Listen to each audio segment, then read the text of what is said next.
दोस्तों, आप सबको मालूम है कि इस वक्त रमजानुल मुबारक चल रहे हैं, लेकिन इन रमजानुल मुबारक के अंदर मुसलमानों की, खासतौर से नौजवानों की जो बेहिसी नजर आती है, उससे साफ पता चलता है कि हम अल्लाह के अज़ाब को दावत दे रहे हैं। आज हम इसी पर बात करेंगे कि रमजानुल मुबारक के अंदर जो नौजवानों की और मुसलमानों की बेहिसी है वो क्या है और हम किस तरीके से अल्लाह के अज़ाब को दावत दे रहे हैं। दोस्तों, आपने अपनी गलियों में, अपने महलों में या मुसलमान बस्तियों में देखा होगा, खुलेआम बिरयानी की दुकानों पर बिरयानी बेची जा रही है और गोश्त की दुकानों पर खुलेआम गोश्त और नहारी बेची जा रही है और मुसलमान वहां बैठकर सरे बाजार उनको खा रहा है। अगर हम उसी बाजार में दूसरी तरफ नजर करते हैं तो कुछ मुस्लिम नौजवान बच्चे खड़े होकर के स्टिंग और दूसरी कोल्ड ड्रिंकों का इस्तेमाल कर रहे हैं। अगर हम तीसरी तरफ नजर करते हैं तो नौजवान बच्चे एक मजलिस लगाकर के उसमें कानों में लीड डालकर मुस्कुरा रहे हैं, कहकहा लगा रहे हैं, जबकि इस वक्त दुनिया जानती है कि उम्मत मुस्लिमा अपने नाजुक तरीन सूरत हाल से गुजर रही है।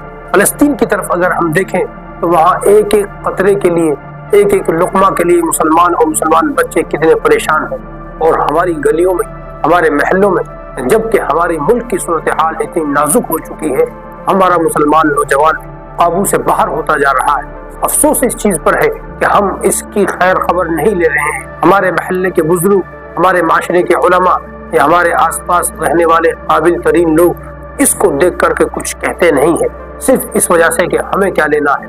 क्या इसी तरीके से ये चलता रहेगा? क्या हम मुसलमान बस्तियों के अंदर उन मुसलमानों को इतनी छूट दे देंगे कि वो लोग अल्लाह का खौफ आए बिना मुस्लिम बाजारों में, मुस्लिम महल्लों में सारे बाजार खाने की चीजें बेचें और आज का मुस्लिम नौजवान को सारे बाजार वहीं खड़े होकर के खाए, जबकि बहुत सारे लोग रोजे की हालत में होते हैं। तो मुसलमानों, ये तमाम वो चीजें हैं जो अल्लाह के अज़ाब को दावत देती है। अगर हमने अपने माशरे को, अपने महल्लों को इस तरीके से नहीं रोका तो आज जितनी मुश्किलें हैं, तो आप ये चीज याद रखना, इनमें मजीद इजाफा होगा, ये कम बिल्कुल नहीं होगी। अगर हमने इनकी फिक्र की तो यकीनन हमारे लिए कामयाबी है, अच्छाई है।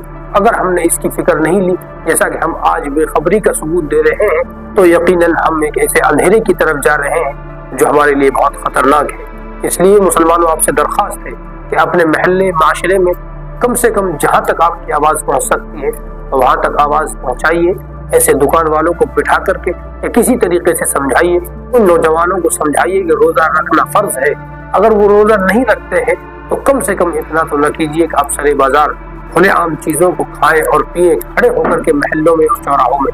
इसका बहुत गलत असर अगली नस्लों पे जाएगा और ये चीज़ें अल्लाह के अज़ाब को दावत देंगे। मुसलमानों, मुझे उम्मीद है कि आप मेरी बात को समझेंगे और इस वीडियो को आगे पहुंचाएंगे इस दर्द के साथ कि आज जिस तरीके से मुस्लिम नौजवान रोज़ा न रख करके सारे बाजार चीज़ों को खा और पी रहा है और मुस्लिम दुकानदार खाने पीने की चीज़ों को फरोख्त कर रहे हैं, उनको ज़रा इस चीज़ का भी लिहाज नहीं है। कुछ पैसों के खातिर वो तमाम चीज़ों को भूल गए हैं।